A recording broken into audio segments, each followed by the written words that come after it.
Right. Hi hello welcome to Kiran TV news. Pavan Kalyan garu, ఆయన గురించి చాలామంది విమర్శలు చేస్తూ ఉంటారు. ఏదో ఒక రకంగా పవన్ కళ్యాణ్ గారిని ఇరుకుని పెట్టేటువంటి ప్రయత్నం జరుగుతూనే ఉంటుంది. అది ఎందుకంటే ఆయన నిజాయితీగా చేసేటువంటి రాజకీయం, ఆ నిజాయితీ అనేది అందరికీ నచ్చదు. సో అది నచ్చటం మొదలు పెడితే ఆయన వదలరనే చెప్పాలి. ఈరోజు తెలంగాణకి సంబంధించినటువంటి నాయకులు మొన్న రాజోల్లో పవన్ కళ్యాణ్ గారు చేసినటువంటి దిష్టి అనే ఒక పదాన్ని తీసుకుని ఏ రకంగా యూజ్ చేసుకుందాం అనుకున్నారో, రాజకీయంగా ఏ రకంగా వాడుకుందాం అనుకున్నారో తెలియదు. కానీ ప్రతిపక్ష పాత్ర వహిస్తున్నటువంటి బీఆర్ఎస్ పార్టీ మాజీ మంత్రి ఎమ్మెల్యే జగదీష్ రెడ్డి గారు మొదలుపెట్టారు దాన్ని. ఆ తర్వాత కాంగ్రెస్ పార్టీ దాన్ని భుజాన వేసుకుని ఏ రేంజ్లో అసలు ఎప్పుడూ కనిపించినటువంటి వ్యక్తులు కూడా మీడియాలో హైలైట్ అయిపోయేలా చేసుకునేటువంటి పరిస్థితికి వచ్చింది. ఒకళ్ళు పవన్ కళ్యాణ్ గారిని తరిమేస్తామని, ఇంకొకళ్ళు ఆయన సినిమాలు ఆపేస్తామని, అసలు మా నియోజకవర్గంలో ఆయన సినిమాని బ్యాన్ చేస్తానని ఇంకొక ఎమ్మెల్యే, ఎవరికి నచ్చినట్టు వాళ్ళు, ఎవరికి తోచింది వాళ్ళ మాట పవన్ కళ్యాణ్ గారిని ఎన్నో రకాలుగా విమర్శలు చేస్తున్నటువంటి పరిస్థితి మనం చూసాం. జస్ట్ 4 రోజులు అంతే, 4 కూడా కాదు, 3 రోజులు. 3 రోజుల్లో మొత్తం మారిపోయింది. ఎందుకంటే ఎవరిని మనం విమర్శ చేస్తున్నామో ఆ వ్యక్తి తాలూకా ఆరా అలాంటిది. అది ఆంధ్ర కావచ్చు, తెలంగాణ కావచ్చు, ఏ రాష్ట్రమైనా కావచ్చు. పవన్ కళ్యాణ్ అనే వ్యక్తి ఒక నిజాయితీగా రాజకీయాల్లోకి వచ్చి తన పని తను చేసుకుంటున్నటువంటి వ్యక్తి. ఎవరికైనా సరే ఒక సహాయం చేసేటువంటి వ్యక్తిత్వమే తప్ప తనకి చేతనైన సహాయం చెప్పాలంటే తనకి మించినటువంటి, తన స్థాహతకు మించినటువంటి సహాయమే చేస్తారు. కానీ లేకపోతే సైలెంట్గా ఉంటారేమో తప్ప ఆయన ఎప్పుడూ కూడా ఎవరిని పడితే వాళ్ళని ఊరకే ఏమీ అనరు. అదే మొన్న రాజోల్లో జరిగింది కూడా. ఒక గతంలో జరిగినటువంటి తెలంగాణ నాయకులు మాట్లాడినటువంటి దాన్నే తీసుకుని దాన్ని ఉదాహరణగా చెప్పి పవన్ కళ్యాణ్ గారు దిష్టి అనే పదాన్ని వాడారు. దాని గురించి ఏ రేంజ్లో పవన్ కళ్యాణ్ గారి మీద ఇచ్చిపోయారో మనం చూసాం. నిన్న అదే నోటి నుంచి, ఏ నోటితో అయితే పవన్ కళ్యాణ్ గారిని విమర్శించారో అదే నోటితో నుంచి ఎందుకులే మనం ఒకటి, మనం అందరం బాగుండాలి అనుకునేటువంటి పరిస్థితికి వచ్చారు. అంటే అసలు ఒకసారి తెలంగాణ సినిమాటోగ్రఫీ మంత్రి కోమటిరెడ్డి వెంకటరెడ్డి గారు అసలు ఒక రేంజ్లో పవన్ కళ్యాణ్ గారిని సినిమాలు ఆపేస్తాం, ఇక్కడ తిరగాలంటే 2 రోజులు కూడా ఆడనివ్వం అని చెప్పి చాలా మాట్లాడారు. ఇప్పుడు ఏం చేశారో ఒకసారి చూద్దాం.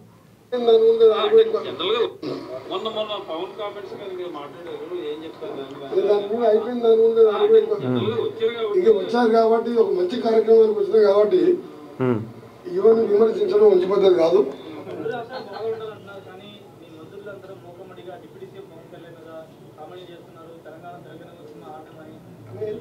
జరుగుతుంటాయి, పోతుంటాయి, చిన్న చిన్న ఇష్యూలు వస్తుంటాయి, పోతుంటది. దాని మీద లోకాలు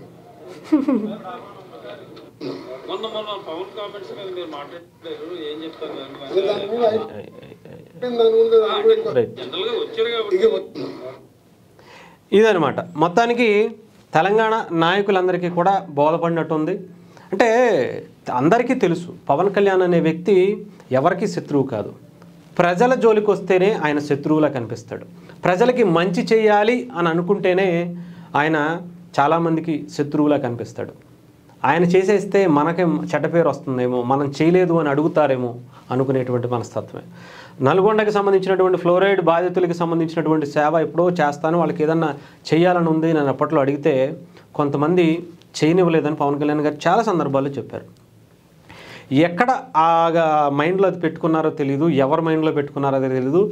గతంలో కాంగ్రెస్ హటావో అని చెప్పి, లేదంటే పంచలోడ తీసుకొడతానన్నటువంటి వ్యక్తి, ఇవన్నీ ఆయన మైండ్లో పెట్టుకున్నారేమో. పవన్ కళ్యాణ్ గారిని విమర్శించాలి, ఏదో ఒక రకంగా విమర్శించాలి. ఆయన అప్పుడు ఎందుకు అన్నారు, ఆయన ఏం చేద్దామని అనుకున్నారు అనేది కూడా వీళ్ళెవ్వరూ ఆలోచించరు. భీమరావాడకి సంబంధించినటువంటి ఆ కార్యక్రమంలో ఎంతోమంది నిరుపేదల ఇళ్ల తీసేస్తుంటే ఇలాంటి ప్రభుత్వం ఏంటి ఇంత దారుణంగా ఇంట్లో అన్నం వండుకున్నటువంటి వ్యక్తుల్ని, స్నానం చేస్తున్నటువంటి వ్యక్తుల్ని కూడా వాళ్ళ లోపల ఉండగానే ఇల్లు కూల్చేసినటువంటి పరిస్థితి వచ్చింది. మరీ ఇంత దారుణమా, ఇంత రాక్షసంగా వ్యవహరించాలా అని చెప్పి ఇలాంటి నాయకుల్ని పంచలోడ తీసుకొట్టాలి అని చెప్పి ఆ రోజు మాట్లాడినటువంటిది.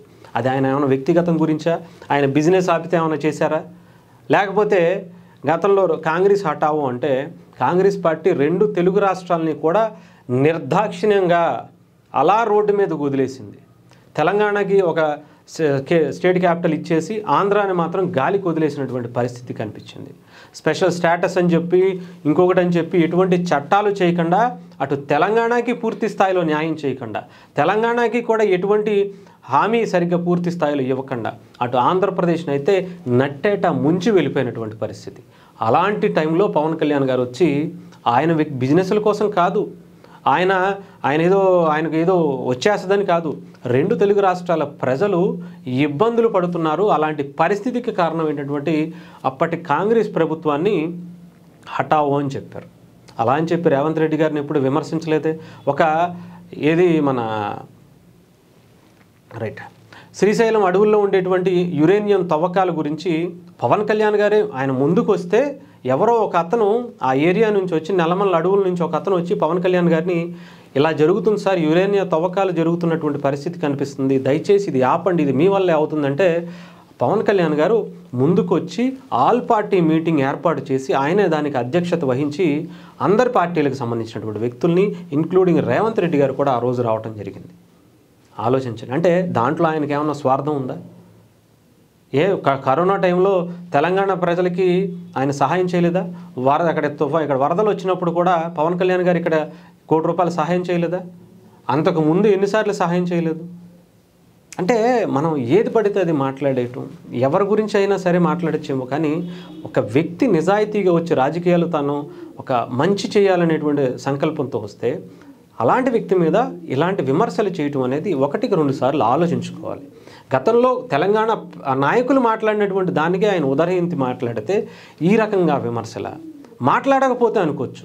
అసలు కోనసీమ అనే పదం మీద తెలంగాణ నాయకులు ఎవ్వరూ కూడా అసలు ఆ విషయమే ఎత్తలేదంటే అనుకోవచ్చు.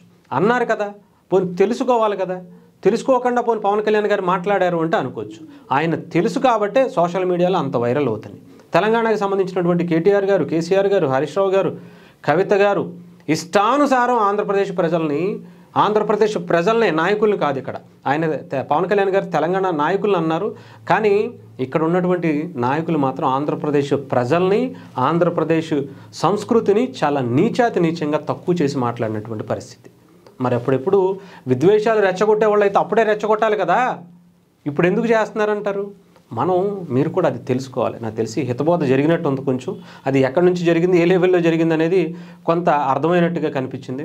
ఏదేమైనా ఏ నోటితో అయితే విమర్శ చేశారో ఆ నోటితోనే అన్నీ మనకొద్దు, మనం బాగుండాలి అనుకునేటువంటి పరిస్థితికి తీసుకొచ్చారు అంటే పవన్ కళ్యాణ్ గారి స్థాయి అది. ఎవరో బాబాయ్ మర్చిపోయాను, పెర్ని నాని గారు మీరే చూడాలి. బాబాయ్, పెర్ని బాబాయ్, మీరు ఎవరిని విమర్శన చేస్తున్నారో ఒకసారి తెలుసుకోండి. అర్థమైందా?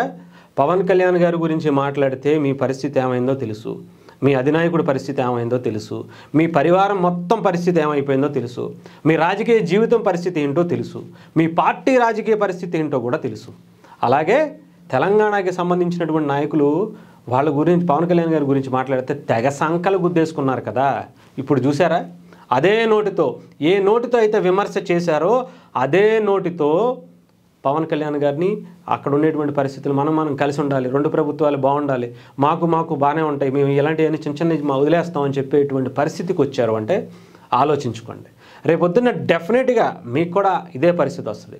మీరు ఏ నోటితో అయితే విమర్శించారో అదే నోటితో మీరు పశ్చాత్తాపపడేలా పవన్ కళ్యాణ్ గారి వ్యక్తిత్వంతో అనవసరంగా మనం పెట్టుకున్నాం, ఆయన లాంటి వ్యక్తిని మనం తప్పు చేశామని మీరు ఇప్పటికే చాలాసార్లు బాధపడ్డారని తెలిసింది. మీరు కానీ అంబటరాంబాబు గారు కానీ ఈవెన్ జగన్మోహన్ రెడ్డి గారు కానీ. కాకపోతే మీ అధినేతను మెప్పించడం కోసం మీరు ఇంకా ఏ పదాలు, అదే రకమైనటువంటి భాష వాడుతున్నారు. డెఫినెట్గా దీనికి మూల్యం కూడా మీరు డెఫినెట్గా ఆ పర్యావసానం, కర్మ అనేది మీకు చూపిస్తుంది. సేపు వచ్చింది.